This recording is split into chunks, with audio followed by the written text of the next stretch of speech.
जे दादागिरीची आणि दहशतीची भाषा उमेदवार तुतारीशे बोलत होते, आज त्यांचे चिरंजीव घाटनांदूरचे 2 बूथ ज्याच्या मशीन फोडल्या, मुरंबीचं बूथ ज्याच्या मशीन फोडल्या, कोथेवाडीचं बूथ ज्याच्या मशीन फोडल्या, बूथ कॅप्चरिंग करायचा प्रयत्न केला आणि त्याचबरोबर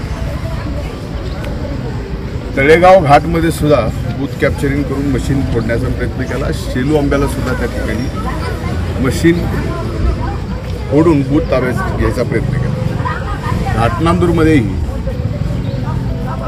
माझ्या वडीलधारी बन्सी अण्णा सिरसाट जे जिल्ह्याचे मजूर फेडरेशनचे अध्यक्ष आहेत, त्यांच्यावरती प्राणघातक हल्ला झाला आणि ते अस्वलच्या म्हणजे वयाने एवढे सिनियर आहेत, त्यांच्यावरती असा हल्ला होणं आणि हे करणारे उमेदवार आणि त्यांचे चिरंजीव हेच, त्यामुळं दहशत कुणाची हे आता तुतारी आणि तुतारीच्या वरिष्ठ नेतृत्वाला कळालं पाहिजे आणि या परळीच्या मायबाप जनतेला सुद्धा कळालं पाहिजे।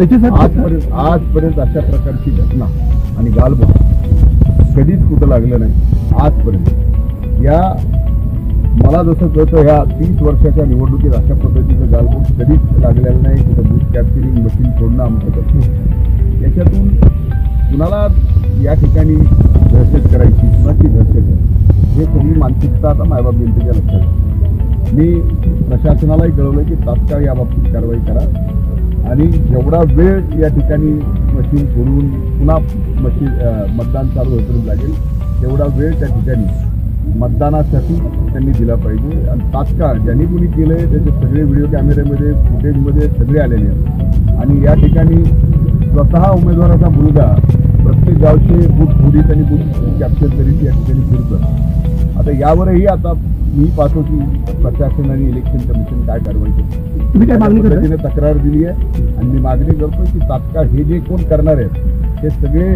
कॅमेरेमध्ये आले, व्हिडिओ फुटेजमध्ये आले, अनेक लोकांनी तिथं पाहिलंय आणि कुठल्या मानसिकतेतून या ठिकाणी केलं गेलं आहे। त्याच्यामुळे मी स्वतः या ठिकाणी तक्रार करतो। मी आता प्रत्येक बूथवर घेतलं पण मी फोनवरती या बाबतीत उमेदवार म्हणून या ठिकाणचा तक्रार केली। नवीन घडामोडी पाहण्यासाठी आजच आम्ही मुंबईकर 24 तासला लाईक करा, सबस्क्राईब करा आणि अपडेट रहा।